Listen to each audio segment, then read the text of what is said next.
ছাত্ৰ ছাত্ৰীবিলাকে এইবিলাক বনাবলৈ পাইছে কেনেকৈ? আজিকালি এনেকুৱা হৈছে যে ছাত্ৰসকলক আমি দাবী ধমকি দিব নোৱাৰা হ'লোঁ।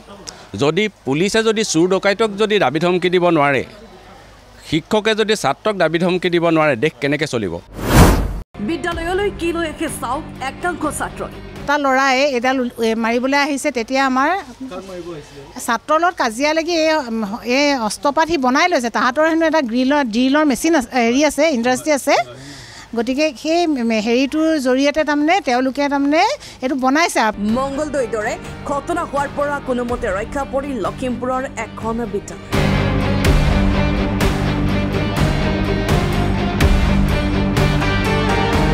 শিক্ষকে এজন ছাত্ৰৰ পৰা উদ্ধাৰ কৰিছে গোপন অস্ত্ৰ। তেওঁ বেগত এইটো ওলাইছে, কিন্তু তেওঁ কাজিয়াত লিপ্ত থকাৰ কাৰণে টিচাৰে এই বস্তুটো চেক কৰাৰ কাৰণে এই বস্তুটো আমি পালোঁ। সমনীয়া ছাত্ৰক প্ৰহাৰ কৰিবলৈ আনিছিল এই অস্ত্ৰ। এই ঘটনা সংঘটিত হৈছে ঐতিহ্যমণ্ডিত উত্তৰ লখিমপুৰ চৰকাৰী উচ্চতৰ মাধ্যমিক বিদ্যালয়ত। কেৱল ইমানেই নহয়, একাংশ ছাত্ৰই বিদ্যালয়লৈ আহে ভাং, চিলিম, ড্ৰাগছ, কেঁচি। আমাৰ কেঁচি আনে ভাং কাটিবলৈ, আৰু মানে ভাঙৰ চিলিম উদ্ধাৰ হয় বিভিন্ন অজুহাতত লৈ। বাহিৰৰ পৰা বহুত ছাত্ৰ মানে এনেকৈ আহে, স্কুটি লৈও আহে, ছাত্ৰবিলাকেও স্কুটি লৈ আহে। গতিকে তেওঁলোকে কি মানসিকতাত ভাং দিয়ে, গুটকাটো খায়। আপুনি ক্লাছৰুমত আপুনি চালে, মোৰ ৰং কৰা বেছি দিন হোৱা নাই, ইলেকশ্যন আজি কেইদিন হৈ গৈছে, ছমাহ হোৱাই নাই ইলেকশ্যন হোৱা। গুটকা খাই পিকাটোহে ডাঙৰ কথা, য'তে ত'তে পিকাই দিয়ে। বাহিৰৰ পৰা অহা এটা চক্ৰই ছাত্ৰক যোগান ধৰে নিচাযুক্ত দ্ৰব্য।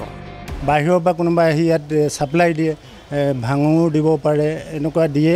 আৰু মৰ্টন চৰ্টন দি সিহঁতক ফুচলাবলৈ আজি চিগেট এসোপা খোৱা, এনেকৈ কৈ সিহঁতক মানে হেৰি কৰে। আজি এজন ছাত্ৰ পাইছোঁ, তেওঁক কৈছে আহচোন ভাইটি, মোৰ গাড়ীত উঠা, তোমাক অকণমান ফুৰাই আনো। সি ভয় খাই আঁতৰি দৌৰ মাৰি আহিছে। ঠিক তেনেকুৱা ধৰণৰ কিছুমান বিপদগামী শক্তিয়ে ইয়াত মানে কামো কৰি আছে। অভিভাৱকৰ সচেতনশীলতাৰ বাবেই লখিমপুৰৰ একাংশ বিদ্যালয়ত এতিয়া ভয়ংকৰ পৰিস্থিতি।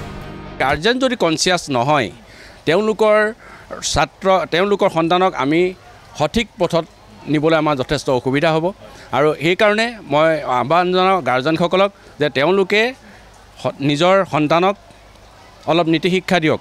তেওঁলোকে ৰাতিপুৱা গধূলি আধ্যাত্মিকতাৰ কিছুমান অভ্যাস কৰাওক, প্ৰাৰ্থনা কৰাওক, প্ৰণায়াম কৰাওক, আসন কৰাওক, আৰু ভালদৰে বহাওক, বুজাওক, যাতে কেনেধৰণে ক্লাছত থাকিব লাগে আৰু কেনেধৰণে জ্যেষ্ঠজনক কেনেকৈ সন্মান কৰিব লাগে।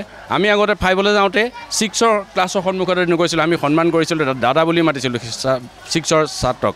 কিন্তু এতিয়া 9ৰ ছাত্ৰই 12ৰ ছাত্ৰক পিতে, এতিয়া 6ৰ ছাত্ৰই ক্লাছ 8ৰ ছাত্ৰক পিতে। এনেকুৱা এটা পৰিৱেশ হৈছে। গতিকে এইটো ইমান তাৰমানে অশান্তি হৈছে। এতিয়া তেওঁলোকে সেই নীতি শিক্ষা তেওঁলোকৰ নাই। মাক দেউতাকৰ ইয়াত সম্পূৰ্ণ শিক্ষকসকলৰ মানে মই দুখ বুলি নকওঁ, শিক্ষকসকলে যথেষ্ট কোৱাৰ পিছতো অভিভাৱকসকলে যদি ঘৰত যত্ন নলয়, তেতিয়াহ'লে এই আমাৰ পৰিৱেশটো দিনক দিনে বেয়া পথলৈ গৈ থাকিব। ইতিমধ্যে হাতত অস্ত্ৰ লৈ অহা অষ্টম শ্ৰেণীৰ ছাত্ৰজনক বৰ্খাস্ত কৰা হৈছে বিদ্যালয়ৰ পাঠ গ্ৰহণৰ পৰা। আমি গাৰ্জেন লগে লগে কল কৰিছোঁ, গাৰ্জেন আহিছে বাৰু। তেখেতক মানে সামৰিকভাৱে বৰ্খাস্ত কৰি থৈছোঁ বিদ্যালয়ৰ পৰা। পৰীক্ষাৰ এলাউ কৰা হৈছে, কোনো পাঠদান কাৰ্যসূচীত তেওঁক অংশগ্ৰহণ কৰাৰ পৰা বিৰত থাকিবলৈ কৈছোঁ। যেতিয়ালৈকে মাকে ইয়াত লিখিতভাৱে জনাবহি লাগিব যে মোৰ সন্তানজন সঁচাকৈ শুদ্ধ হৈছে, ভাল হৈছে, তেতিয়াহে চিন্তা কৰি চাম। চেকনিৰ আগতে বিদ্যা হেৰাই যোৱাৰ বাবে অনুশাসন কৰিবলৈ গৈ এতিয়া বিপদত পৰিছে শিক্ষক। আগতে কয় যে মানে চেকনি মূৰত শিক্ষা বুলি কৈছিল। গতিকে সেইটো খুব উত্তম আছিলে। আমি চেকনি মূৰত শিক্ষা মানে সেই শিক্ষা থকাৰ কাৰণে আমি সেই সময়ত যথেষ্ট ঘৰত পঢ়িছিলোঁ। আজিকালি যিহেতু তেওঁলোকে নপঢ়েই ঘৰত, কাৰণ আমি স্কুলত হোমৱৰ্ক কৰিবলৈ দিলেও তেওঁলোকে 50টা ল'ৰাৰ ভিতৰত 10টা ল'ৰাই কৰি আনিব, বাকী 40টাই নকৰে। সেইকেইটা এসপ্তাহলৈকে নকৰে, সদায় কৈ থাকিলেও নকৰে। গতিকে এইবিলাক কিয় নকৰে? কাৰণ আমি সিহঁতক কোনো শাস্তি দিবই নোৱাৰোঁ। সেই শাস্তি দিব নোৱাৰাৰ কাৰণে সিহঁতে ইয়াত মানে সেই শাস্তি দিব নোৱাৰা কাৰণে সিহঁতে হোমৱৰ্ক কৰে, সিহঁতে পঢ়াত পিছ পৰি গুচি গৈছে। গতিকে আমিতো সিহঁতক আঁঠু কৰাব নোৱাৰোঁ, থিয় কৰাব নোৱাৰোঁ, বা এচাৰিৰ সৈতে এচাত পিটিবও নোৱাৰোঁ, দাবী ধমকি এটা দিব নোৱাৰোঁ। গতিকে সেইকাৰণে সেই ল'ৰাসকলক আমি বহুত বুজায়ো আমি পৰা নাই। অভিভাৱক যদি সচেতন নহয়, সন্তানক যদি সংস্কাৰ নেদেখুৱায়, তেনেহ'লে বিপদাপন্ন হৈ পৰিব বহু বিদ্যালয়। প্ৰথম অভিভাৱকলৈ মই এটাই অনুৰোধ জনাইছোঁ, ছাত্ৰ ছাত্ৰীজনে যেতিয়া বিদ্যালয়ৰ পৰা ঘৰলৈ ঘূৰি যায়, তেতিয়া বেগত কি আছে সেইটো চেক কৰক। Bureau' report, Lakhimpur today.